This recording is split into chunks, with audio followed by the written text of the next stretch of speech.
দেখো ইউরিনের sugar test, ইউরিনের গ্লুকোজ টেস্ট। ইউরিনের গ্লুকোজ টেস্ট কি কারণে করে? এখন সাবজেক্ট হচ্ছে ইউরিনের গ্লুকোজ টেস্ট। ইউরিনের গ্লুকোজ টেস্ট মেইনলি কি কারণে করে? ধরো কোনো পেশেন্টের তুমি টেস্ট করেছো, ব্লাডের টেস্ট এসেছে, ফার্স্ট টেস্ট দিয়েছে, তোমার ব্লাডে এসে গেছে 355 কি 400 সুগার এসে গেছে ফার্স্টই। তখনই তুমি রিপোর্ট ছাড়তে একটু দ্বিধা হবে, ল্যাবের যে সিনিয়র টেকনিশিয়ান থাকবে তাহলে রিপোর্ট ছাড়তে একটু দ্বিধা হবে। তখনই সে কি করবে না, তার কাছে সবথেকে ভালো অল্টারনেটিভ উপায় কি আছে না, সে কি করবে, পেশেন্টকে দেখে ইউরিনটা দিতে বলবে। সে পেশেন্টের ইউরিনেও যদি সুগার পায় তাহলে সে বুঝবে তার রিপোর্টটা ঠিকঠাক আছে। এছাড়াও ইউরিন আরির একটা পার্টস বা ইউরিন আরির কেমিক্যালের একটা প্যারামিটার হচ্ছে ইউরিনের গ্লুকোজ টেস্ট। তাই ইউরিনের গ্লুকোজ টেস্ট মেইনলি কি কারণে করে বোঝাই যাচ্ছে, ডায়াবেটিস মেলাইটাস, তাই তো? ডায়াবেটিসকে পুরো নাম কি? Diabetes mellitus. তা ডায়াবেটিস মেলাইটাস দেখার জন্য ইউরিনের গ্লুকোজ টেস্টটা যেই মেথডে করে, মেথডটার নাম হচ্ছে বেন্ডিক টেস্ট। কি নাম?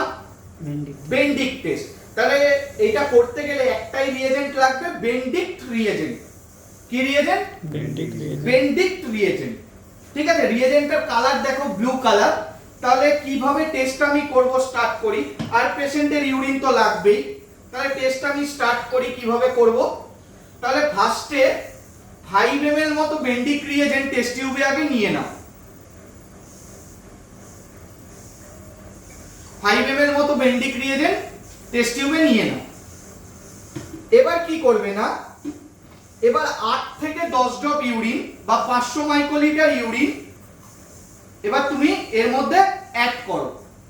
500 মাইক্রোলিটার ইউরিন, এটা যাও, 500 মাইক্রোলিটার মতো ইউরিন এর মধ্যে অ্যাড করো। অ্যাড করলে ভালো করে একটু আগে মিক্সিং করে নেবে। এবার কি করবে, একটু হিট করতে হবে। এটা কিন্তু আর আপার পার্ট না, এটা পুরোটাকেই হিট করতে হবে। পুরো টেস্ট টিউবটাকে হিট করো।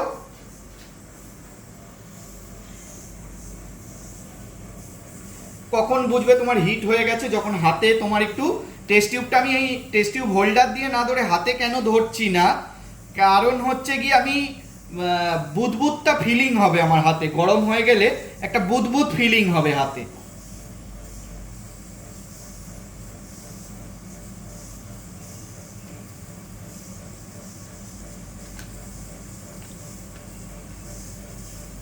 দেখো এবার ভালো করে ওয়াচ করো, ইউরিনটার কিরকম কালার চেঞ্জ হচ্ছে। দেখো ফার্স্টে ব্লু হলো, এই ফার্স্টে গ্রিন হলো, তারপরে ইয়েলো হলো, তারপরে অরেঞ্জ হলো, তারপরে ব্রিক রেড এসে গেল। মানে এই ইউরিনটা পেশেন্টটার প্রচুর পরিমাণে সুগার আছে। দেখো রিপোর্টটা নিতে হয়, ইউরিন সুগারের, ইউরিন গ্লুকোজের রিপোর্টটা নিতে হয় যখন ঠান্ডা হয়ে যায়। তাই এটা আমাকে ঠান্ডা হওয়ার জন্য ওয়েট করতে হলো না পেশেন্টটার। কি হলো না, আমার একদম brick red colour, brick red মানে হচ্ছে 4+, ইটের গুঁড়োর কালার চলে এলো। আমাকে কিন্তু ওয়েট করতে হলো না ঠান্ডা হওয়ার জন্য, এখনো ইউরিনটা গরম। নিয়ম হচ্ছে তুমি এটা করার পরে ঠান্ডা করে তারপরে রিপোর্টটা নেবে যখন এটা ঠান্ডা হবে। তা রিয়েজেন্টের কালারটা দেখেছো ব্লু কালার, যদি ওই কালারই থেকে যায় তাহলে টেস্টটা নেগেটিভ। ঠিক আছে, যদি ব্লু থেকে চেঞ্জ হয়ে গ্রিন হয় তার মানে 1+ সুগার, গ্রিন থেকে চেঞ্জ হয়ে যদি ইয়েলো হয় তার মানে 2+ সুগার, ইয়েলো থেকে চেঞ্জ হয়ে যদি অরেঞ্জ হয় মানে 3+ সুগার, অরেঞ্জ থেকে চেঞ্জ হয়ে যদি ব্রিক রেড হয় মানে ইটের গুঁড়োর কালার পুরো এইটা, যদি ব্রিক রেড হয় 4+, তাহলে পেশেন্টের অনেক সুগার আছে, অনেক গ্লুকোজ ব্লাডে হাই আছে। এটা সঙ্গে সঙ্গে চলে আসলো ব্রিক রেড। দেখো ব্রিক রেড 4+। বুঝতে পেরেছো?